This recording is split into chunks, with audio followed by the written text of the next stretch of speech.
I thought so too. All right, Ashok, whenever you're ready. That's why I'm like.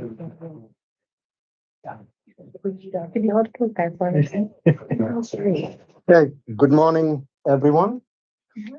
And my name is Ashok Ramasubramanian, and I wish everyone here a happy new year. And it is my pleasure to start the first meeting in 2026 of the Water, Sewer, and Engineering Committee. There is a town board resolution tonight to add the environment portfolio to this committee. So after that resolution is passed, it will be the Water, Sewer, Engineering, and Environment Committee, WSEE for short. But as of today, it's just WSE, Water, Sewer, and Engineering. But we do have representatives from the Conservation Advisory Council and the Planning Department, and I extend a warm welcome to you and warm welcome to you all. So since this is my first committee meeting, permit me to stay just a short introduction. So I was born in India. I came to this country in 1996 on a student visa. One of the things that, let's use the word impressed. One of the things I was seriously impressed when I came to this country was the water. And, I was staying in this accommodation apartment, and you could turn on the water and it was there. One of the first questions I asked was what time do we get the water? Because in India, at least when I was growing up, you don't have 24-hour water supply. And there are two different water supplies, like one for drinking water, which is just 2 hours a day, and the other for washing and everything, less clean. And that is about 8-10 hours a day. And when I asked the landlord person, what's the time for the water, the person said, you didn't even know what I was talking about. It's always there. And the other thing that blew my mind was there were two taps, one for hot and one for cold. The idea that you could have hot and cold water 24 hours a day, anytime you want. I mean, I took endless showers the first few months I was there. But knowing what I know now, I know the infrastructure that is needed, the hard work that is needed, and all the work that is needed to make sure we have those two taps, hot and cold, functioning 24 hours a day, 7 days a week, and no separate tap for drinking water. You can drink the water straight out of the cold water faucet. So I'm very, very, speaking as an Niskayuna resident, I'm very, very grateful for all of the hard work you all have been doing to make that possible. So let's get started. The first item on the agenda is to review and approve the minutes from our October meeting, November meeting, and the December meeting. I wasn't here for October and November, but I did read the December meeting minutes. Does anyone have comments on the October minutes and the November minutes? Quorum for each of those? I was not here in December, but the other two I was, so. We didn't have a quorum in those meetings, that's why they didn't That's why pass. they haven't been approved If yet. we didn't have a quorum in those meetings, and they just get moved on as unadopted To minutes. this one, yeah, Nope, they just get moved on. You can't vote on them okay, because there isn't a quorum present to vote on it to begin with. okay, Does that make sense? So so, they don't ever get voted on. They're just unadopted minutes. Okay, so But that's so for December, December, though, if there's a quorum of people. I wasn't here, you weren't here. Right. We never had a quorum at any of them Oh, until. not in December either? Nope. Okay, so then if you can just Okay. label them unadopted, they can become technically the official minutes. They're just not voted on. there are a couple of typos in the December meeting, so we can fix those, Yes. right? Just gotta let me know what yeah, what they are. I have a Google Doc with changes, and I'll just go over with you offline. We don't Okay. have to spend very minor spelling Okay. mistakes, nothing to worry about. Okay, so the meetings are unadopted. Moving on to attorney items. You want to have any public comment or any resident? Oh, sorry. It's my pleasure to welcome Principal Rickert and Ellen DiViero and April Steenberg to the committee, and welcome. Happy New Year to you all. Do you wish to speak or provide input, please? I just have a couple comments. I see that you do have the corrosion study on your agenda, which I wanted an update on that. One of the reasons I wanted to come, obviously, you are the right choice for this committee. I'm extremely happy that they chose to put you here, to have an engineer. I'm one of the residents that has had all kinds of issues with my water that's not drinkable. I will say, just this past weekend, my husband had to swap out faucets. One faucet in my bathroom that water does not flow because it's completely corroded from the copper issue. It continues to be a huge issue in my house, more so than the thousands of dollars we've spent on hot water heaters is just the help. Definitely grateful for the filtration system that, I mean, let's be honest, it wasn't the town that did it. It was the state that required it. Okay. We did reach out to Jason, who would never have a conversation with my family. We asked you to contact us as well. And I understand it was an election. I never heard from you. One of the things that I think is a big issue, I have a FOIL request that has never been honored by the town. That is now probably upwards of 6 months out, which is an honest look at the complaints of the water issue. I got 5, and immediately neighbors began emailing me complaints. I got all kinds of complaints sent to me from neighbors that was never addressed, never sent to me by the town. And kind of what came about from, I think it was Yakel who looked into it, was that there really was never any system of checks and balances in the engineering department. Never a way that they were documenting the issues and then looking at them. You've got to do that. That's something that I really hope you would address. We've got to take a serious look at the issues people are having. You've got water main breaks here again on your agenda. That needs to be analyzed to see, hey, was it roots? Is it just that the line is old? Or is it an issue with the water and the pH, which goes all over at my house, fluctuates all over? And is it balanced? I think, people are having issues. Certainly the copper issue was noted by residents way in advance of when we brought it forward. But people weren't looking at it. People aren't looking at, one of my suggestions would be to look at the complaints that come in and just once a year, hey, is there a connection here? Is there something going on? Because now you see, I'm glad Yakel is keeping track, but there's certainly a lot more residents now that are having copper issues, again, above EPA guidelines. We need to take a look at that.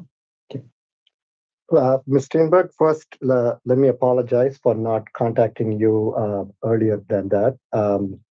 Would you have some time to talk offline after today's meeting? Absolutely. I do refer to my husband because he's, the engineer here. He certainly, I recognize that he certainly has more of a background for this. But yes, I would, I was very disappointed with Jason to not, ever in the months that we dealt with this, at least have a conversation with my family. The only one, for some reason, Aaron only wanted Bill to speak to us. He wasn't in charge of this committee. I'm grateful for your presence here, and I'm grateful for the resident feedback. Thank you. Principal Rickert, would you like to address the committee? No, I have nothing today. Thank you. Okay. Ellen, we do have your presentation, and you'd mentioned that you do not mind waiting till the end, but do you have other comments that you would like to present to the committee? Not at this time. Okay. Okay, moving on to agenda item number 2, attorney items. I don't see anything listed, so I think I'm in the clear right now. Okay, so, forgive me for the basic questions. So do the items come from the attorney, or do other people put attorney items for attorney comment that you provided It the lead? usually comes from the water and sewer engineering department if they need me to do something for a resolution or otherwise, usually it's an easement agreement type situation. We haven't had one in a while, but outside user agreements. Yeah, we'll have something some like that. coming up for the next one. Okay. So you would bring up the items and then Elena would provide the legal perspective in this forum. Yes. Or it might just be adding something to my to-do list. Right. Okay. All right. I actually understood that. Okay. Moving on to agenda item 3, engineering. Okay, Hmm. asset management software. We passed a resolution to purchase the asset management software, and so we will be doing that, getting together the purchase order. And Daniel, pardon the interruption. Like, this is different from the ArcGIS software. Correct. This is the thing that Correct. I This is- forgot the name of it. Was mentioned. Yes. Yeah. Lumen Lumen. is the software, and that'll help us keep track of each of our assets, repairs, water main repairs, and anywhere where we're doing written paper reports or anything like that, that'll be digitized and databased so that we can all access that from our computer instead of having to look in a file cabinet down at the water and sewer garage. Gotcha. So example, water main breaks, that's going to be down lower on the list. We'll be able to see exactly what was going on over the weekend when, the guys were doing a water main break repair. All the notes that they had on that. There's specific notes if they're doing a water main repair and they come across a lead service, a lead water service. They will make note of that. And that's one way that we've been keeping track of that and being able to get the data back on our lead and copper service inventory list. And so that'll help us immensely with that. And so we'll be getting the purchase order put together on that as soon as we get the signed resolution. And so this month we'll be moving forward with that software. That'll also be able to help us with not just the water and sewer garage, but at our water treatment plant, sewer treatment plant. We'll be using it in each of those locations. And we're super excited. Cameron's excited to be able to take the lead on a lot of that work and getting it set up. It will be a learning curve using a new software and getting a lot of the data in, but we're excited for it. Okay. Moving on to item 3B, stormwater study update. Unless Clark has an update, Yeah, I we don't have think to- we have an update. Okay, sure, we can give a quick update. So as you know, the town has maybe 2 to 4, we call them stormwater hotspots, where the infrastructure of the town can become overwhelmed due to some of the high intensity, short duration storm events that we've been getting. It's a very common situation with older towns and municipalities such as Niskayuna, where the old infrastructure isn't quite up to snuff in some spots relative to the storm events that we're getting. So we've got about 2 to 4 spots. We took action on the first one to engage an engineering firm to help analyze the situation. And this is along Plum Street, where there's a portion of the stormwater piping that can become overwhelmed due to the amount of stormwater runoff that enters that part of the collection system. So we engage the services of an engineering firm. Cameron and I and Dan and Laura have been working closely with them.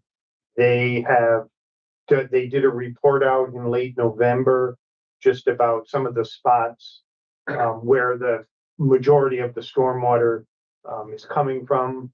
As you know, this is a really developed area of Old Niskayuna, fully built out. The majority of the stormwater comes from Niskayuna Fire District number 1 station. There's a retention pond on Mohawk Club's property and the Hillside Elementary School. So we kind of looked at those. The engineering firm kind of estimated what kind of flow would be coming from those based on the information we had. Since then, we've followed up with all three of those sites, met with them. The fire department had a very nice, complete stormwater analysis of what stormwater is coming off of their property. We had a good discussion with the owners of the Mohawk Club, just asking if they would be willing to expand their stormwater basin a little bit in the future, if that could help. And we met with the school system, Matt Leon, at the school district office, and just kind of brought them up to speed with what we're looking at. So it's really focused on those three areas and trying to slow down the stormwater that's entering the collection system from those three areas, because it's only an issue that develops when you get really high intensity storm events. The last time it actually affected some of these properties was in the summer of 2023. So the last 2 years have been incident free. So we're continuing to work and look for a simple way to kind of remedy that situation. It's probably leaning towards trying to slow up the water from coming off of one or all three of those sites if we can. Other alternatives would be to go in and try to add a parallel pipe or allow more stormwater to be conveyed through this kind of pinch point. But It sounds to me like it's like a preventive maintenance. Prevention is better than cure kind of philosophy. yes, yeah. It all depends on what storm event you're talking about. We are getting storm events that are larger than what some of the systems were designed for way back when. Fortunately, it only affects a certain number, again, 2 to 4 hotspots within town. And these are spaces that get significant water. We're not talking about somebody getting a little spongy yard for a few hours after a rain event. These are areas that can get some significant flooding. So we're making really good progress. It's probably going to be a twofold type of solution. One would be look for a couple little things that could be done to help slow down the water from getting into the system. And then maybe a bigger capital project that would require a grant money or going after grants to maybe make a retention basin somewhere along that again could slow down the water. It's all about the timing. So we're really just trying to slow it down. So Thank you. so we have one more report out from the consulting engineering firm that we're still gathering a little information on. So we should be wrapped up with this within a month or so. Thank you. Yeah. And just, we've said it at every meeting. Cameron's done a tremendous amount of groundwork on this project to map the assets that we have in the field, the height, the elevations of catch basins, the size of piping. So we've also greatly increased the accuracy of our stormwater infrastructure, which will benefit us going forward. We now have the ability to model different rainfall events and how that impacts this one portion of the town. Thank you, Cameron, and thank you, Clark. Item 3C, annual bid. So every year, we go out to get quotes from suppliers, and that's for chemicals, for repair parts, hydrants, valves, manholes, any parts that we use in the water and sewer department. Get a bid price at the beginning of the year that they can hold for the entire year, and so that's out for bid right now. We'll receive back the bids toward in the middle of January, and we'll need a resolution to approve those the successful bids on that. Okay. Engineering Tech 2 promotion. That's Cameron's been excellent and amazing in the engineering department, and looking to promote him for that for his services. Do we need a resolution for that? Yes, and that was approved by civil service. Okay. Janet had received word on December 17th that that position's now been added to the Thames roster. Yep, I know we needed to. Yes. Get that out. Yep. Forgive the basic question, please. Like, can somebody give me a brief overview of the engineering department? Like, how many people are like that's separate from water and sewer, right? We have three, So that's right here. So that's the engineering department. okay. So Cameron, Debbie, and Dan, okay. So who's getting promoted then? Cameron. Okay. Congratulations. Thank you. The engineering tech one. Okay. And has successfully proven himself over the last year, especially in the MS4 little flex there. MS4 compliance has taken on the GPS equipment and done an amazing job. And he's worth every penny that we pay him. Okay. Thank you for your service, Cameron, and congratulations on your promotion. Yeah. Okay, moving on to item 4. Okay, water main break report for the last month. We had four water main breaks last month, a little bit lower than the average, which is great. We're not complaining. And we see water main breaks correlate, and especially in the winter months, we usually see an uptick when we get freeze and thaw cycles. In December, we had a freeze cycle that didn't thaw, so it was great to not have a lot of movement in the ground. Overall, for the year, we had 79 water breaks for 2025. To give you an idea of the previous 3 years, we had 75, 73, and 80. So average about those ones. The previous 7 years before that, 53, 45, 61, 66, 40, 52, and 60. So significantly less. So, we're seeing that uptick. We did have a big project on Mohawk Road a couple years ago to replace that water main. That probably accounts for about 5 water main breaks a year getting that repaired. And so we do see the benefits of these bigger projects to replace large sections of pipe. And so we'll be working forward to getting that, to moving that forward and doing regular projects annually to replace water main. And I can share a quick update here. We've had some productive meetings with Phil's Tech's office regarding potential funding for major infrastructure water upgrades. I mean, obviously, it's a tough budget environment and they can't promise anything. But Dan shared with me a spreadsheet of all the projects that could potentially be fundable, and like one of them, shovel ready. Is that the phrase? Shovel ready. Yeah. So it is my hope to approach Phil's Tech's office. I'm one of those people who has like zero problems with asking people for money. So that in my day job, I do that a lot. So we are also going to approach a funding agency called the EFC, the oddly named Environmental Facilities Corporation. They have a medium income level. It's not a disqualifying factor, but the medium income level sometimes doesn't work in our favor.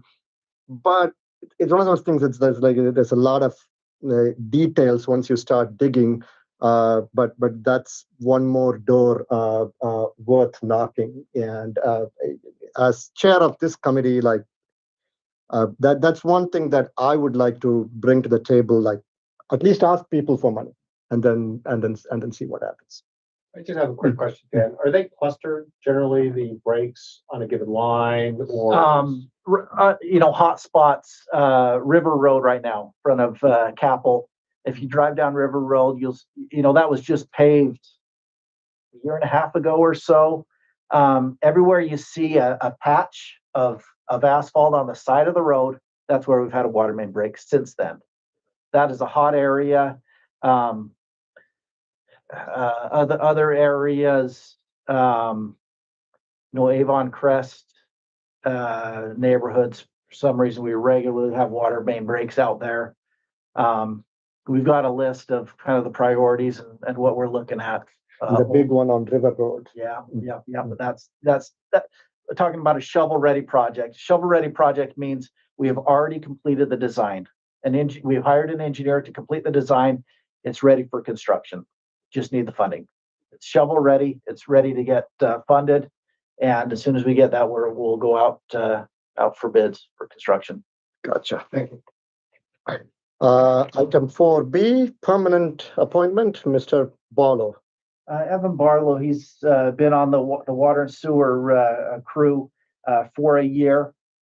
He has proved that he's an excellent asset to the department, and we'd love to make a permanent appointment position after 1 year.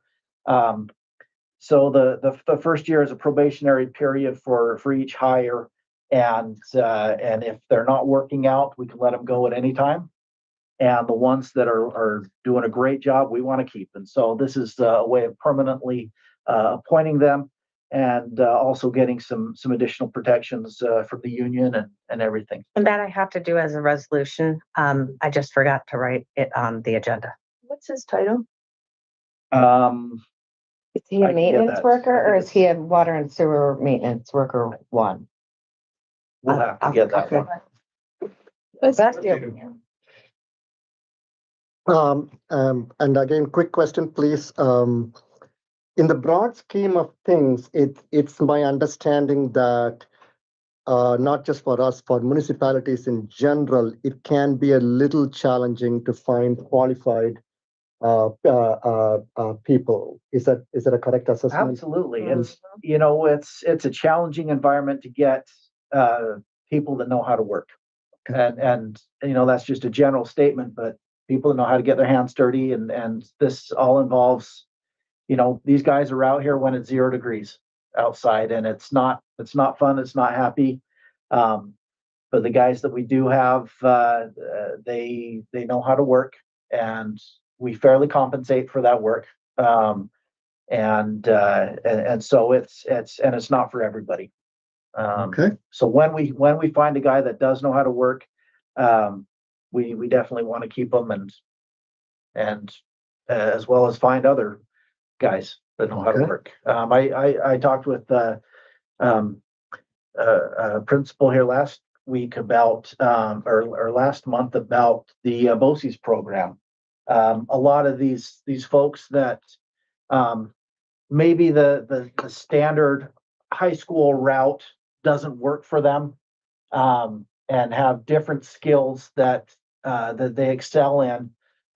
Sometimes they end up at the BOCES program where they're excelling. And so that's one source that I want to start looking at for hires and working with the program directors down there to say, hey, we've got positions.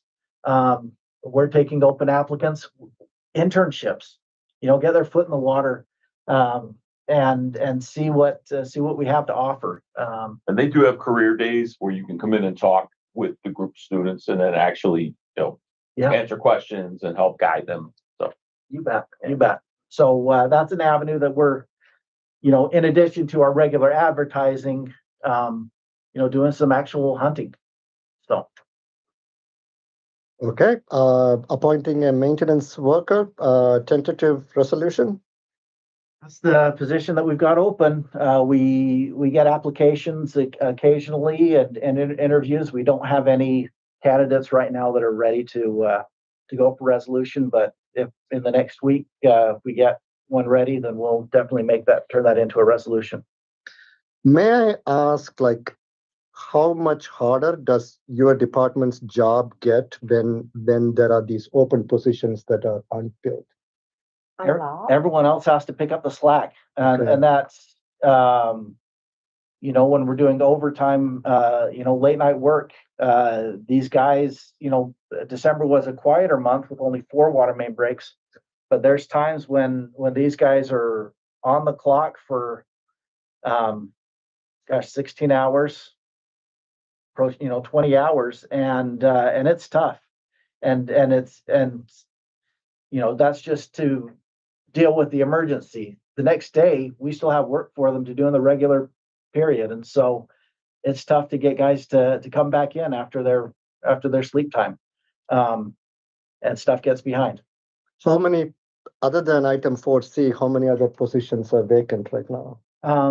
That's one position in the water and sewer crew.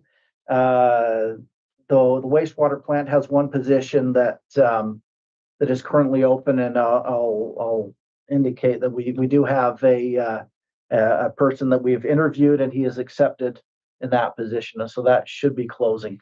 Those are the positions right now, as well as in the engineering department. There's one position there. Thank you, Daniel. Okay, purchase parts from Seward. Seward is a supplier that we use regularly for our pump parts.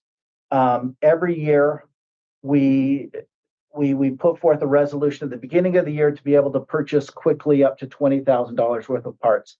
To repair these pumps, it's not like you can just go down to Lowe's or Home Depot and get parts for them. If we don't have the parts on hand, it takes 6 months to get them. We can't ask our residents to not flush their toilet for 6 months. That would not go over well. If we need to expedite, this is to be able to expedite any parts or anything that we need without having to, wait 4 weeks to get a resolution passed to buy a $20,000 pump or that situation. And so this is an annual thing. We regularly we do this regularly with Seward Equipment, since they are the sole source provider of a lot of the pumps and parts that we use. Thank you. The resolution, is it on tonight's? No, it'll be going through the January. All these resolutions from here Okay, that are gonna be done will go to the agenda meeting for finance. okay, And then we'll do all the resolutions for this month's board meeting. So the end of okay, January. okay. Not the special Isn't today the agenda finance meeting? That's next Next week, right? It's just the Organizational meeting. Okay, I stand corrected. Thank you. Okay, moving on to item 5, utility billing. I don't know that we have any water and sewer study updates. Said that there's gonna be a presentation at the finance. Okay. meeting And public hearing, I believe, at the end of the month, with rates to go into effect in February potentially. Very good. So that's the actual finance and agenda meeting. The one for the presentation will be Yeah, next okay, okay, Yes. not today, but it's still Tuesday. Tuesday, the Okay. 13th. Okay, The billing software transfer file. So Neptune 360, we just got approved to purchase that required upgrade to the water meter collecting system software.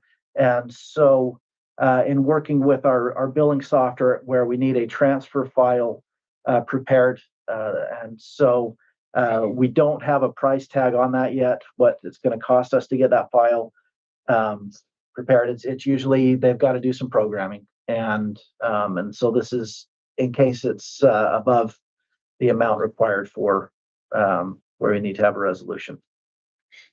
We will be getting everything transferred over to Neptune 360 in the next little bit, and there's usually it's usually a pretty big lift. So we'll be working closely with Neptune and our billing software to get everything squared away. So next billing cycle will be ready. can someone please explain to me what's the meaning of a tentative resolution? Like, what's tentative about it? So I put it on there and I write it as tentative, because if I can get all the information before the finance meeting, Okay. it'll be a resolution. But it's just kind of like a placeholder for now. Okay. It sounds like this one possible. also might not meet the dollar Yeah. threshold for a resolution. Right.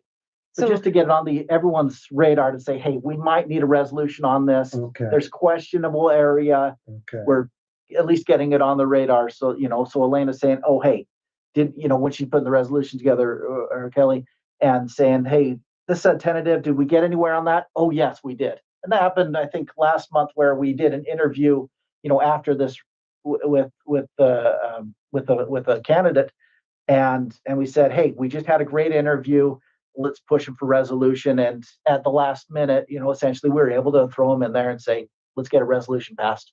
Okay, And it was able to work out. thank you. Wastewater treatment plant. Okay, organic waste program update. We've begun negotiations with Kearney regarding the additional material that they have there. It's a dairy waste, DAF, dissolved air flotation from the yogurt making process. We're working on a price tag. It's a little bit thicker material than we're used to, with a little more solids, and so than the way that we are currently bringing in, and so that'll require a little additional work for us to do at the wastewater plant, and we need to make sure that we get fairly compensated to be able to make that worth bringing in. And Daniel, forgive the interruption. So is this still Chobani, or is it a? Yes, that's still through Chobani. Okay. We'll need a new agreement with them too then. We can. Just need to make sure we have that in place before we start bringing it in. Yep. They have given update. They have indicated that the way that we're currently bringing in maybe sunsetting sometime this spring, with they're building a new reverse osmosis system there at their plant, and so we may be losing that product right now, which has been So very it may be beneficial. longer than February, I thought. Possibly. They've indicated February, and last time I talked, maybe March, maybe April. We'll keep getting updates on that and work towards getting a substitution for that product to keep the revenue stream coming. It's item 6B, sledge hauler roll-off truck. So we haul out our sludge. In years past, we've been going to Albany landfill. They are no longer taking the sludge from wastewater plants, and so we've approached Colony landfill, and they're accepting it right now. It's more expensive. The truck that we're currently hauling with, it's a 20-year-old larger truck, and it's right now it's down because the tarp system is broken, is rusting out, and so we're having it in for repairs. When that truck goes down, we have to call an outside hauler, County Waste, to haul for us. It's more expensive, but that's our only option right now. I'll be looking for getting. We've got to figure out how to purchase a new sludge hauler truck for that, and so I'll be working with you, Ashok, and Kara, how to figure out how to start getting that going. It's going to be a large purchase. The current truck right now, it's out for repairs, and it's regularly out for repairs, and this is a vital component to our wastewater facility. Daniel, like ballpark of the cost of the new truck. Very cool. $250,000. Okay. Right.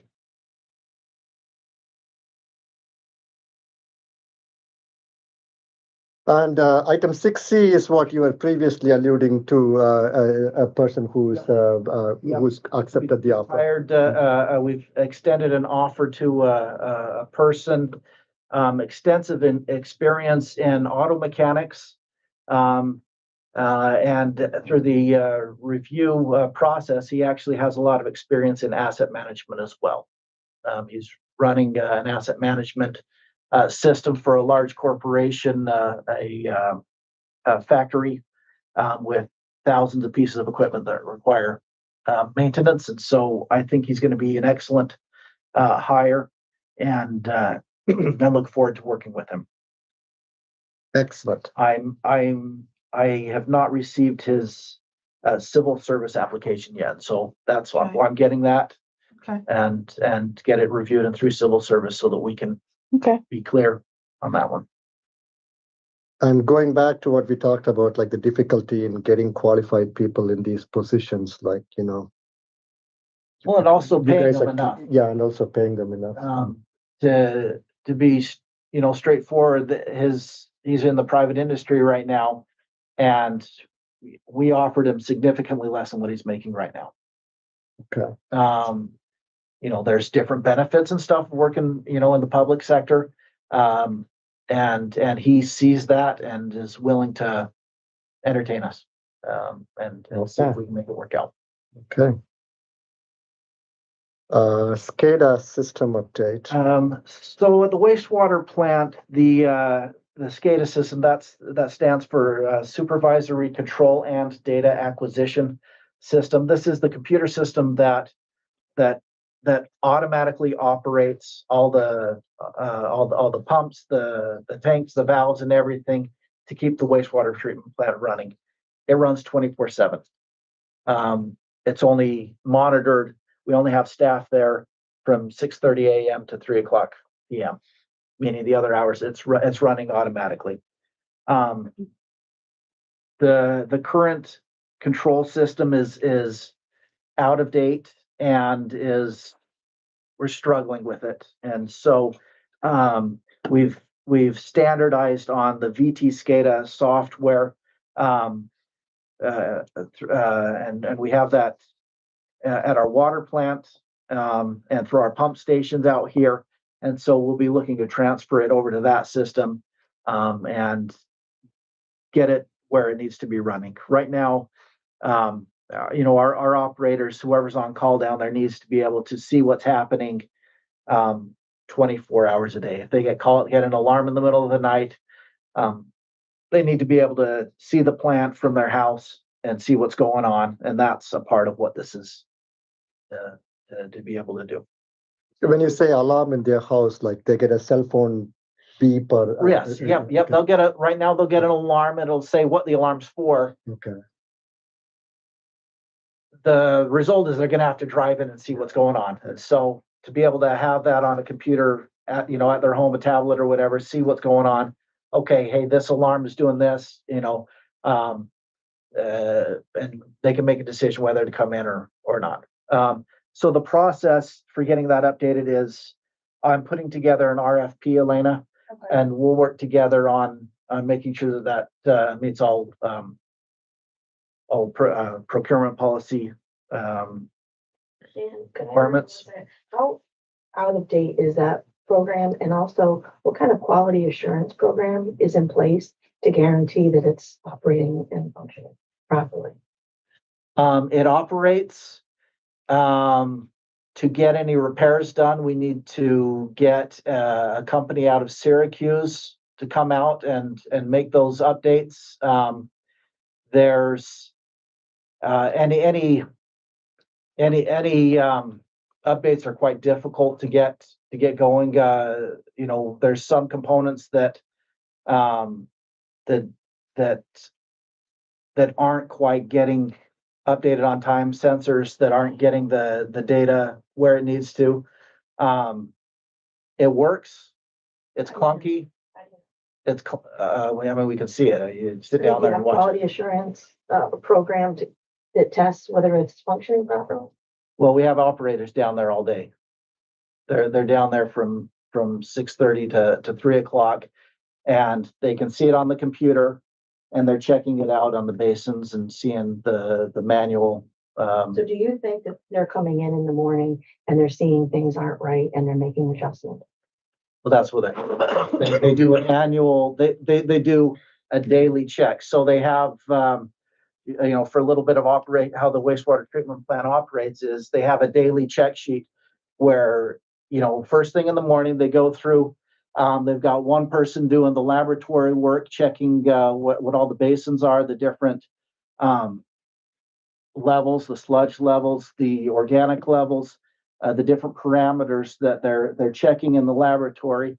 Another person is doing what's called the plant check, and he has a list of 50 items. He goes to each piece of equipment, records the data, see what's going on. Is this working properly? If not, okay, let's get it repaired. Go through each piece of equipment daily in the morning, making sure everything's working properly. Checking that against the SCADA system to be able to see why is this not working properly. So we'll do that in the morning. And then again at the end of the day. So that's the check right there. The chief operator down there checks that, all the data. So that's the check and balance right there. And are there logs kept from this, what they're seeing versus the SCADA? I mean, that's one of those things that right now they have a paper sheet that they're checking it all on. The SCADA system is real-time data. For example, they've got what's called aeration basins. That's where the wastewater flows through. Air is added through these large compressors, and one component that we're looking at is the dissolved oxygen level. And so that dissolved oxygen level, the ideal concentration is 1.3 milligrams per liter of dissolved oxygen in these aeration basins. There's sensors in there, and so it's catching it in real time, and that's what they can see in the office. They're going out there and checking on that for if they see that sensor is reading 0.1 milligrams per liter dissolved oxygen, and they go out there and they can see the aeration basin physically appears to be working properly. Maybe that sensor needs to be cleaned, and they regularly clean those. And that's just one example of what it is. But the SCADA system, it's real-time monitoring of what the plant's going. You can see what motors are running, what pumps are on, what valves, the valve positions. Anywhere where we have sensors at the wastewater plant, which is the entire wastewater plant, we can see on that. But it captures it in real time. We can also talk offline, and I'm happy to address it a little bit more, and in the interest of time. I understand. Thank you. Okay, let's move on to the Milton Cat generator setup resolution. So this is the biogas cogenerator. As we've got the biogas back online, we've had Milton Cat come back a few times to get it set up, get it running properly, and so that startup is what it is. There's a cost for getting them to come out here and get that running, and so we're going to need a resolution to cover that cost. I believe it was $11,000 of their time over 3 or 4 days of coming back in. We had to bring in a gentleman from Pennsylvania to get it running properly. And Dan, this is this is what happens to the Chobani. And so this is the gas that's generated from the Chobani. Yeah. So we've got that gas available, and there's 3 main pieces of equipment that can run off of that gas. We've got a boiler at the digesters themselves to keep the digesters heated to 98 degrees. We've got the cogen, which produces electricity. It's a generator that runs off of biogas. When that's running, it produces enough electricity to power 3/4 of the power requirement of the plant. That plant requires a lot of power. You see that in the National Grid bills. We spend a lot on electricity, and when that generator is running, that can power quite a bit of the plant for us. At the cost of this gas, it's in addition to just getting the tipping fee from the truck itself, that's the gas that's generated from the product that we're bringing in. Do you have an estimate of how much money the town is saving by generating part of the? We can we're gonna start looking at them, the numbers. Okay. And seeing where those are going as we get these pieces of equipment online. The other piece of equipment is the dryer, the sludge dryer. When I read about it, I was very happy that Yeah. like we are closing the loop and generating our own electricity. Yep.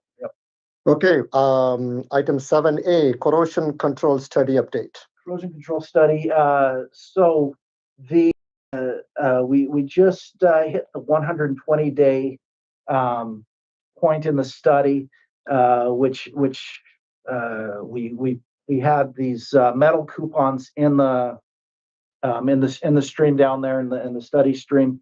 And, we just pulled those this week to go to the laboratory. And so those, there's a copper coupon and a mild steel coupon that got pulled. They'll go get, weighed, to determine, how effective the pH balanced water is. The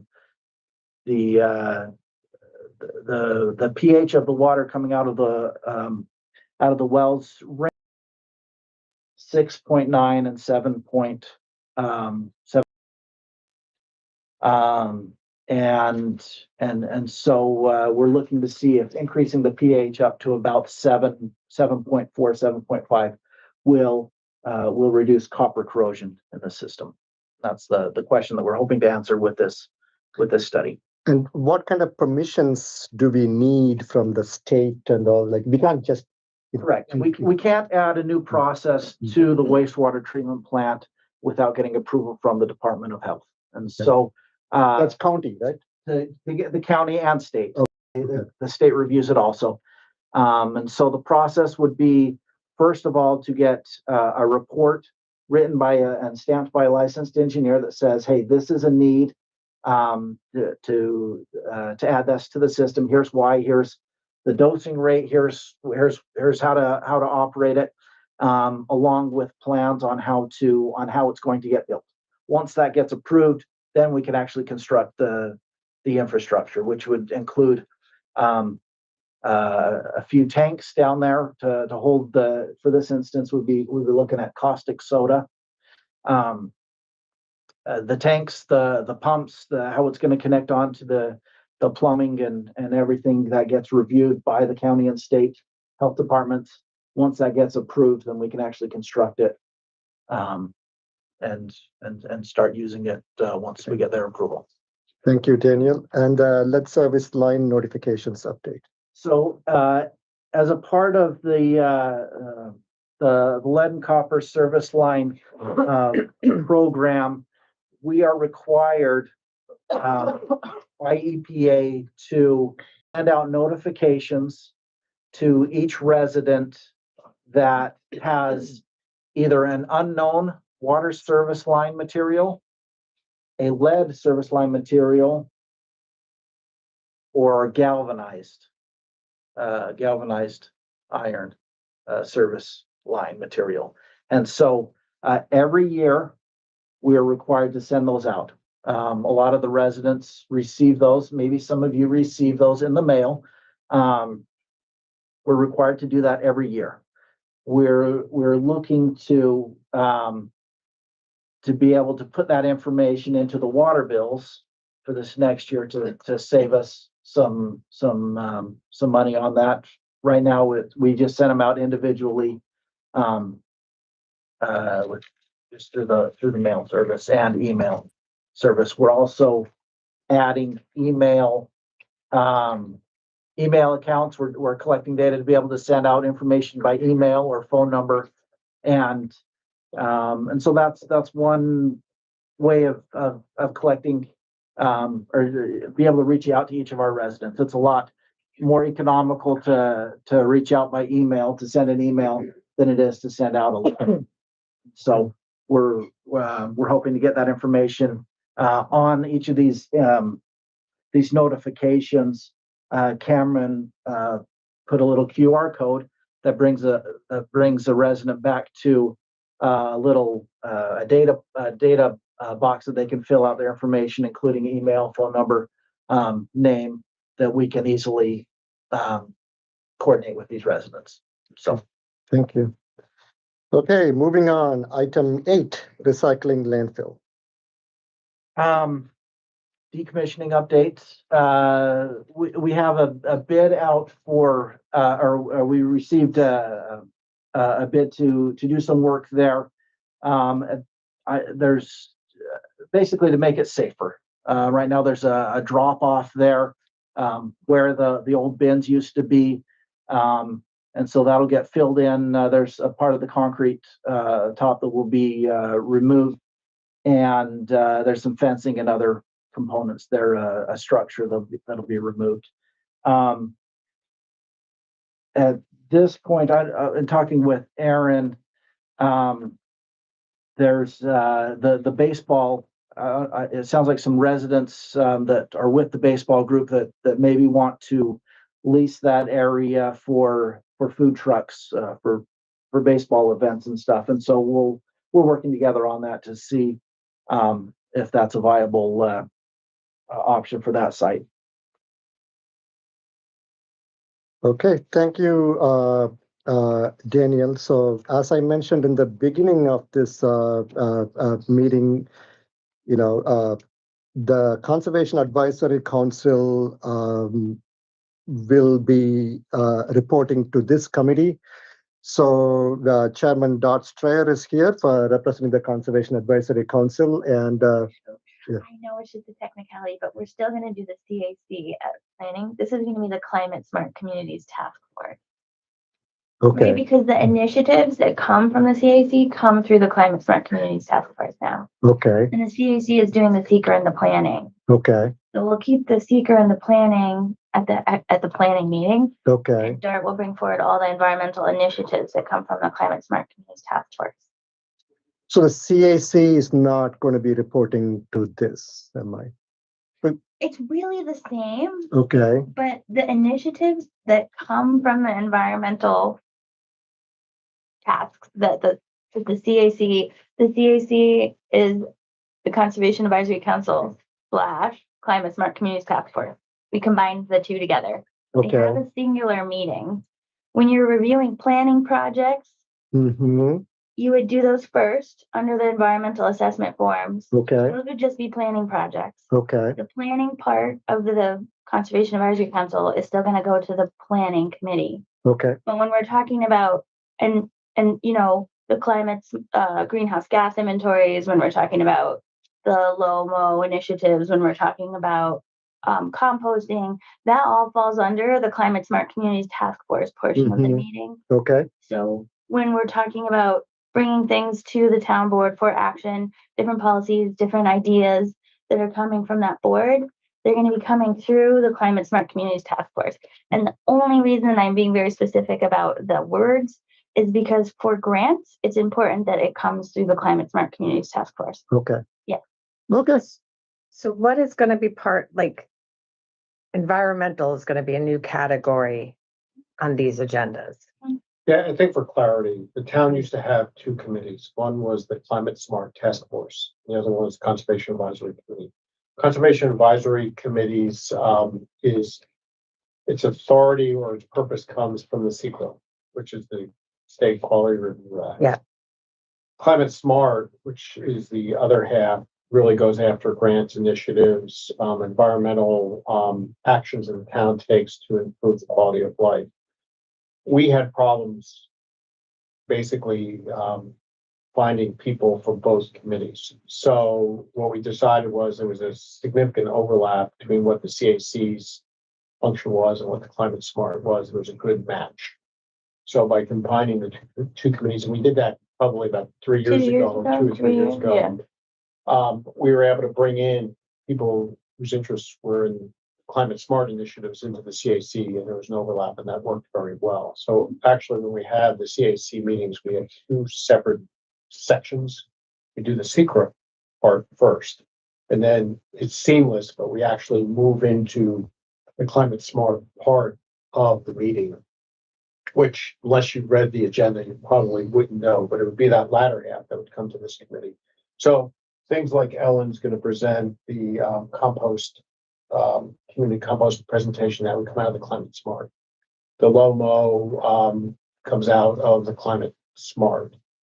The resource Natural resource inventory. inventory comes out of the Climate Smart. The recommendation on a particular development would come to the other committee, which would be the agenda meeting. So we're gonna call it environmental on our Yes, agenda, but yeah. it's the climate smart. Yeah, yes, of course. Climate smart communities task force. Thank you. Climate smart communities task force. Yeah. Okay, thank you for the clarification. Can we talk a little bit about that grant, the land, the grant that the state has to purchase land? And the last time we spoke, Laura, like we talked about, like, can we approach landowners with this proposal, like, and I'm still talking to Mark. So would it be possible to come up with a list of folks that we can reach out to?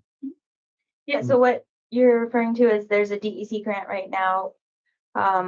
It's 100% grant, no match, to purchase land and put it in basically forever preservation. It doesn't work for easements, so you have to purchase the land outright, and then it has to be in perpetuity maintained as natural resource. So yeah, there's a couple properties that we've identified. You do need to have a written binding agreement from the landowner that they will sell to the town. So that's probably the main thing that we have to secure between now and I think the end of March. Okay, so would it be possible to come up with a list of people? Can we talk a little bit offline Yeah. about that? Mhm. Regarding Quiet Niskayuna and anything else, is there any updates today? What the committee has decided is we've been looking into Quiet Niskayuna, primarily the limited use of leaf blowers. So what other communities have done throughout the state, primarily downstate, what they end up doing is limiting or banning gas-powered leaf blowers for residential use, and residents hiring commercial people coming in. We've discussed this over several meetings, and what we've decided is that we would not go with a total ban, but basically a limited window in which people could use gas powered, recognizing that in the fall season there's a lot of leaves and stuff, so there would be a window. I think it was like October through middle December, let's say, where residents could use gas powered. The rationale is that during the rest of the year, really, there's other options available, for example, electric leaf blowers and stuff like that. That's in its initial discussions. I would imagine that the Climate Smart Committee is going to propose a action on this, and we need to work out some of the wording. We've looked at, like I said, some other ordinances, and we'll model it after another ordinance. And I'll have to go through the legal department and go through the process, secret process as well. But that is on the horizon, and that would be part of the Climate Smart Initiative or the Quiet Niskayuna. Is that strictly because of noise or because of gas? It's because of noise, but it's also a major source of pollution because most of the leaf blowers tend to be two-cycle, and that from a carbon footprint is fairly large, but it's primarily noise. And there's issues of benzene gas that some of these things put out, and it's like rather toxic to breathe. It's been really very successful in the communities that have adopted such ordinances. Generally, residents are very happy about that. Of course, I think we need input from the engineering, the engineering part of the town too, to see what the impacts on that would be. So you could use an electric one all year long. Yeah. Okay, Ellen? Well, I have a presentation view. Queuing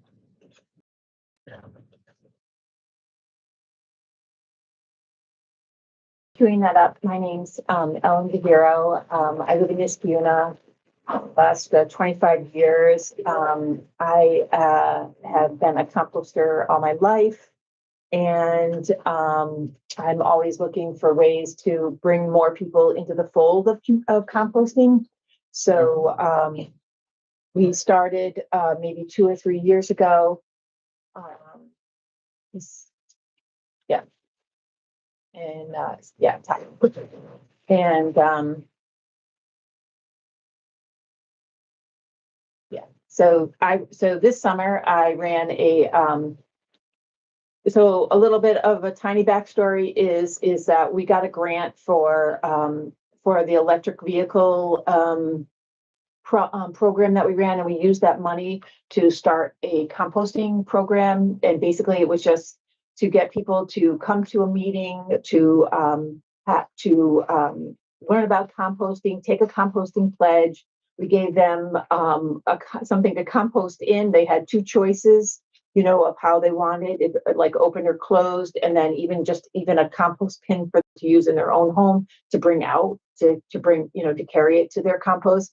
So that was really, really successful. So the next year I did some composting at the farmers market, where I ran just, you know, initiatives of trying to get people, you know, involved in that.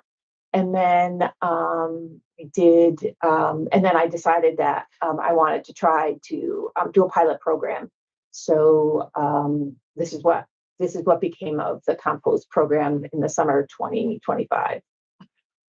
So I started. I think it's very important to compost. I'll explain a little bit later. I'm sorry, I'm standing in front of you. So the next year, after the composting class. After the composting class, I guess I have it a little backwards here, but we started a community compost bin. So this is at the senior center. And so what happens is that people, it's a collaborative between us and Cornell Cooperative Extension. So what happens is that people say, oh, I want to drop my compost. They don't have to have the fuss and mess at their home, but they, so what they do is they go, they sign up. They have to watch a video. They complete a task, and then Kyla goes with them and meets with them, and then she walks them through the process of composting. So you can see, like, so right here, this is where you would drop your compost. It's locked, right? So nobody can just drop in. And then right here is where we have the chips, the wood chips. So you mix the wood chips and, you know, stir, and it cooks. And then there's 3 bins. So, you know, as one is cooking, the next one is ready to go. So that was that project. And what I really wanted to see was how much more interest there was of doing this, and if we could expand it within the community. So then I started this. So I guess you can go to the next slide. So these are all the people that supported this project. So the supervisor, you can read Laura, Cornell Cooperative Extension. So I collaborated with Schenectady Urban Farms, which is over on Fair Avenue. So they run a community garden, and they were kind enough to accept our compost for the summer. And actually he continues. I had 100 pounds is what he could take from me, because this is where they do the composting for the Schenectady city schools. So and then Nick supplies the wood chips. I had 40 resident composters, and then the people at the farmers market were super kind and super nice. So thank them. So basically, you know, this is why I want to compost, is basically because the amount of food waste in the States is staggering, actually. And actually the amount of methane that we are producing from our food waste is it's 24%, you know, so it's a lot. And the problem with it is that by the time the waste gets to the landfill, it's already creating the methane, and it can't, and the filtration systems or all the pipes that they put in to try to, it goes too fast. So it doesn't work. So can't stop people from wasting food, but we can help them keep it out of landfills by, this is my alternative. Okay. So these are them by the numbers. So we ran it for 15 Saturdays. I collected from 8 to 12. We had 40 participants. The average amount was 48 pounds. The most I collected was 80. The least was 20.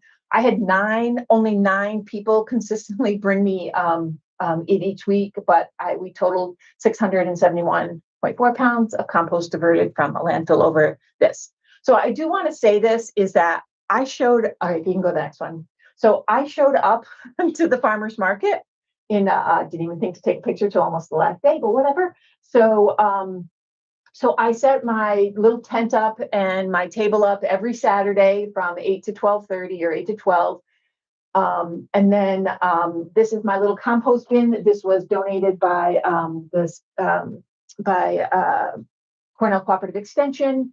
And then basically all I did was solicit people who came to the farmer's market, and only the people that would come to see me.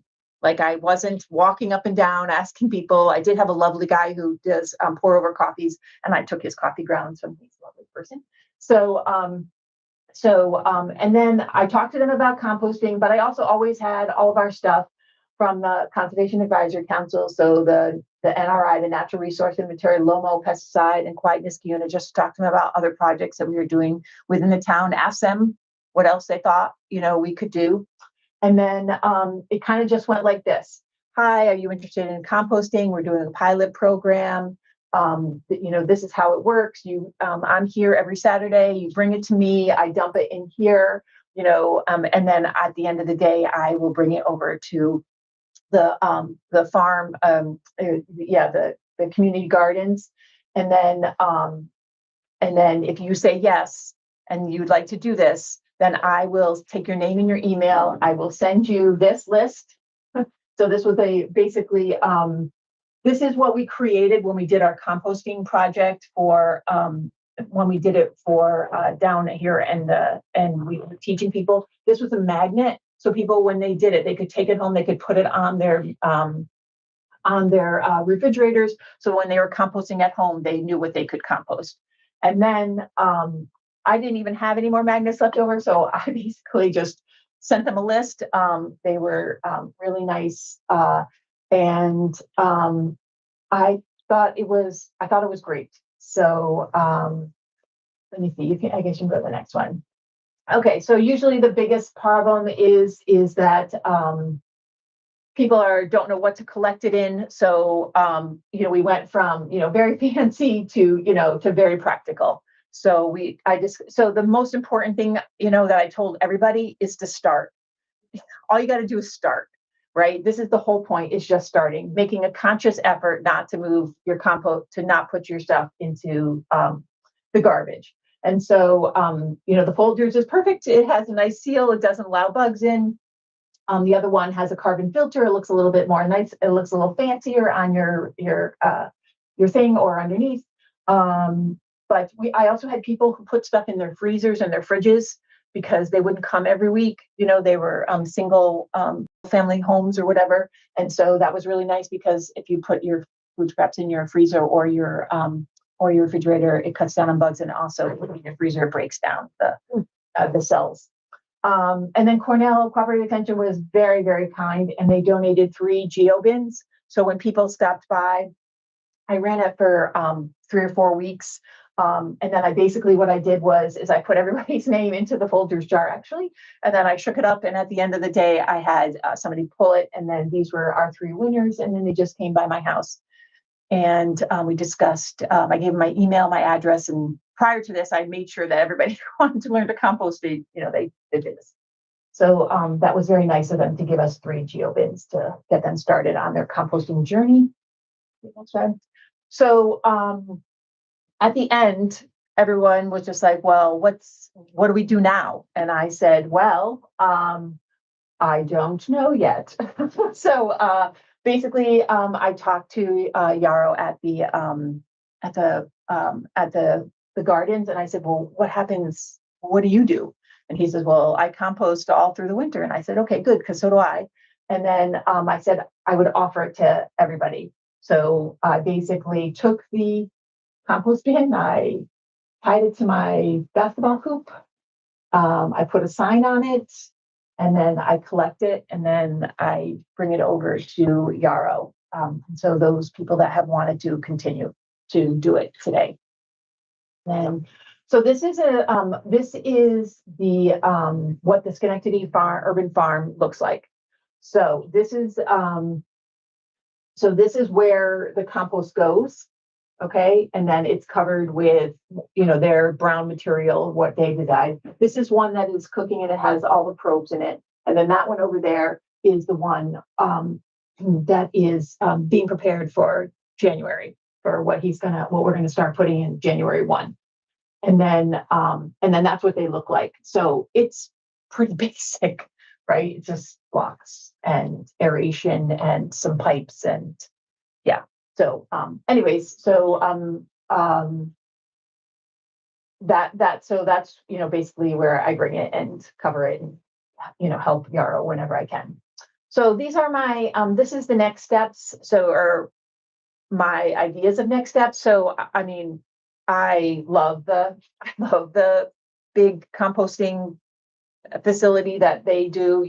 I know that, that Schenectady County is looking to build a facility in order to take organic waste. I think that we are living past our means for food waste and for just in garbage in general. But what I'm hoping is that maybe we could create drop stations in this in our area, in the community. So I was thinking, perhaps, maybe with the senior center, with the library, because they have a garden and they could probably use it. It would be basically set up the same way, with the chips and the 3 components. And then I was also thinking, something across Route 7 for people that live on that side. That seems like works very well. And the wood chips would be supplied by Schenectady County Composting. And then it would be managed by volunteers. The system, I have a few tweaks to the current system that we were doing over there that I think would make it a little bit easier even on me that manages that one, and along with Kyla. So anyways, so those are my thoughts. And then thank you. Any questions? I just have a couple comments. One is, as a family, we've been doing this for probably about 8 years. And we were stunned at how we reduced our waste. I agree with you. I think it's even more than 24% Yeah, it's of the waste. It's Yeah. pretty significant because it takes up a lot of volume. Yeah.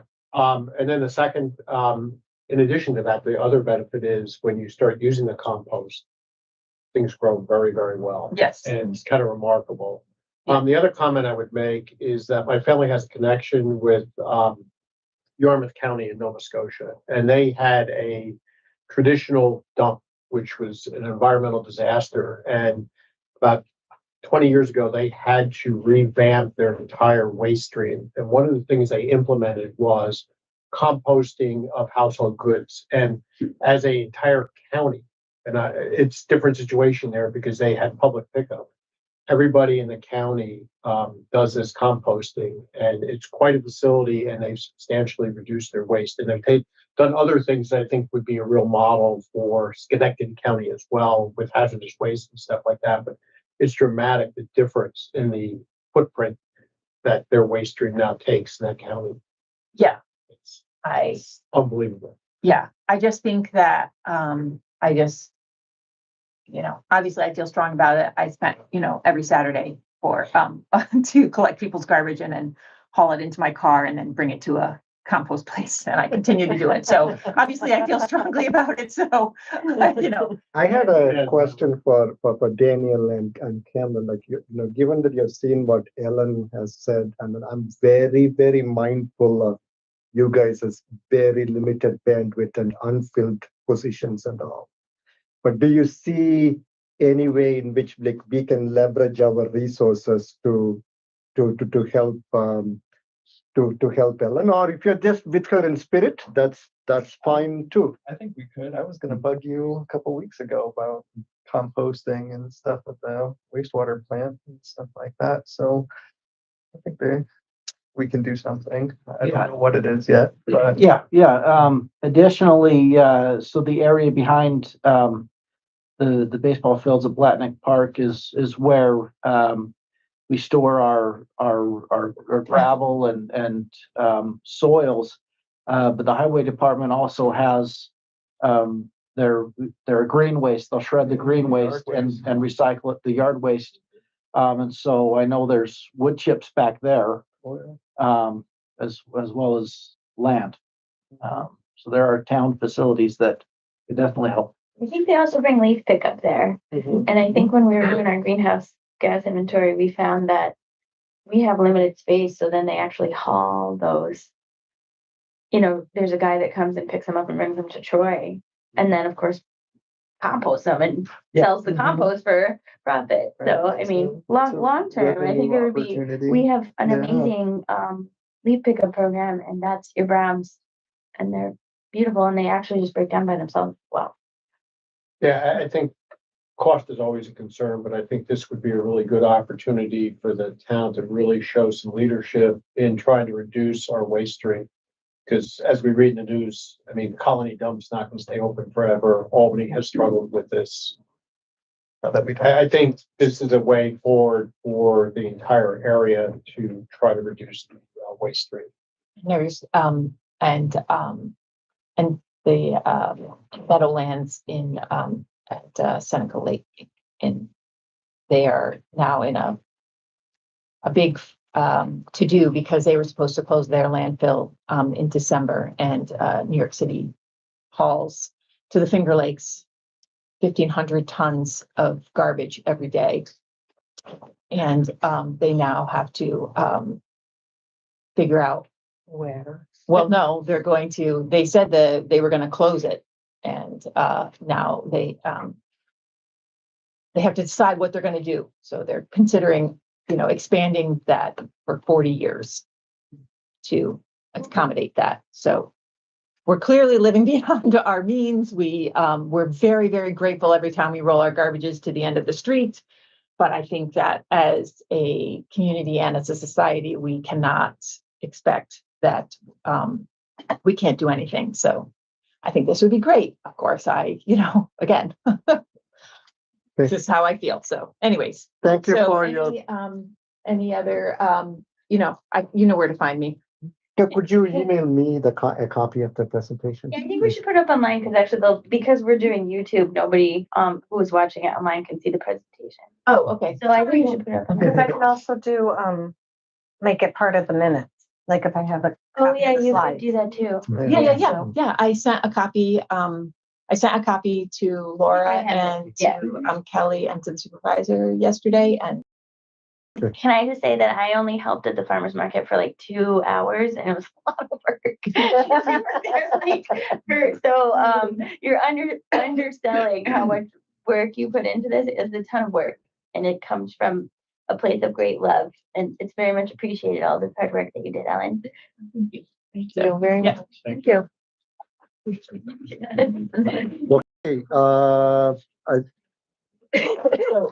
so do we have a quorum for today?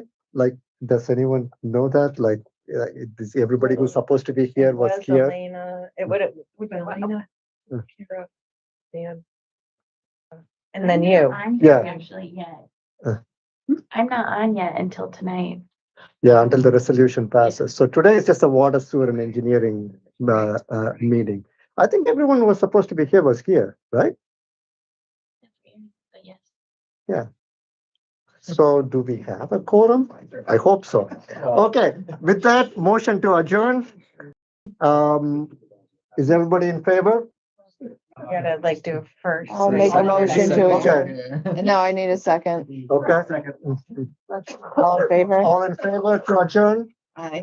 Okay, All right. all right. It's Next a wrap. board meeting, next meeting, February. Next week, February 3rd. Dot, can you make it February 3rd? Okay, thank you. Laura? Okay, thank you. Thank you. And I know